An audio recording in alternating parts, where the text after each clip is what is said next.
Shalom, bertemu kembali dalam Ephrata Devotion pada hari ini. Home atau rumah seharusnya menjadi tempat ternyaman dalam hidup kita. Di rumah kita diterima dan dikasihi apa adanya dengan segala kelebihan dan kekurangan kita. Di rumah kita menjadi apa adanya kita tanpa harus memikirkan apa pendapat orang tentang kita. Di rumah adalah tempat kita mengasihi dan menerima semua anggota keluarga kita apa adanya. Di rumah seharusnya kasih dan penerimaan serta pengampunan banyak dan melimpah. Sehingga semua anggota keluarga hatinya dipenuhi dengan cinta yang melimpah yang dapat dibagikan keluar. Namun kita melihat bahwa sekarang ini seringkali keluarga bukan lagi menjadi tempat yang nyaman bagi anggotanya. Berbagai relasi dalam keluarga, relasi suami dengan istri, orang tua dengan anak, antar saudara-sedara, rusak karena dosa. Masing-masing saling menuntut dan saling mencari kepentingan dirinya. Suami hanya melakukan yang dia mau, tapi menuntut istri, tidak sabaran juga. Demikian juga istri tidak dapat menguasai diri, masing-masing tidak berfungsi dan berperan sebagaimana mestinya. Anak-anak juga jadi tidak mau nurut karena mereka tidak mengalami kasih yang tulus dari orang tuanya, hanya kasih yang menuntut, sehingga penuh dengan perselisihan dan konflik, sehingga keluarga mudah tercerai-berai, lemah dan rapuh. Anak-anak mencari kesenangan dan kebenaran di luar, di dunia yang kelam, yang menjebak mereka di dalam dosa. Bagaimana ini? Apa yang harus kita lakukan? Firman Tuhan berkata, berbahagialah setiap orang yang takut akan Tuhan, yang hidup menurut jalan yang ditunjukkannya.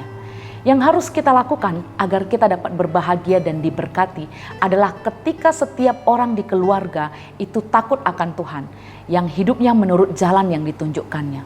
Setiap orang berarti bukan hanya suami, tapi istri juga, anak juga, semuanya hidup takut akan Tuhan dan hidup menurut jalannya. Hidup rukun dan harmonis karena dipenuhi oleh kasih yang selalu memberi, bukan menuntut. Kelemahan dan kesalahan tak luput dari orang tua maupun anak. Tapi karena ada takut akan Tuhan, semua anggota punya rela untuk mengasihi, rela menerima, rela mengampuni. Tidak jadi konflik apalagi dendam. Kesalahan diperbaiki, relasi dipulihkan, berkat dicurahkan atas keluarga kita. Ini disebut baik dan bahagia keadaannya.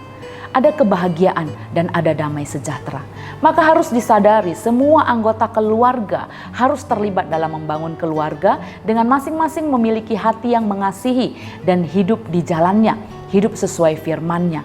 Idealnya dimulai dari pasangan suami istri dan kemudian diwariskan ke anak-anak.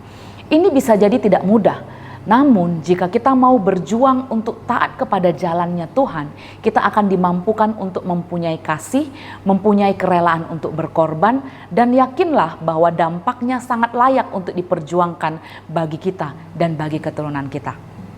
Tuhan Yesus memberkati keluarga kita. Mari kita berdoa. Tuhan, terima kasih, kami bersyukur untuk keluarga yang Tuhan anugerahkan bagi kami. Mampukan kami, tolong kami untuk menjaga keluarga kami. Kami mau membangun relasi yang baik dengan Tuhan maupun dengan semua anggota keluarga kami. Kami rindu di tengah-tengah keluarga kami. Kami mampu berfungsi sebagaimana harusnya. Kami mampu berperan sebagai orang tua, sebagai suami, sebagai istri, sebagai anak. Kami melakukan bagian kami dengan hidup takut akan Tuhan dan juga berjalan di jalannya Tuhan. Mampukanlah kami ya Tuhan, karena kami sadari ada banyak tantangan, ada banyak pergumulan, ada banyak perbedaan, tetapi kami percaya kami disatukan oleh kasih Kristus dan Tuhan, Engkau akan memberkati keluarga kami. Terima kasih Bapa, terima kasih Tuhan, berkatilah kami semuanya. Di dalam nama Tuhan Yesus Kristus kami berdoa dan bersyukur. Amin.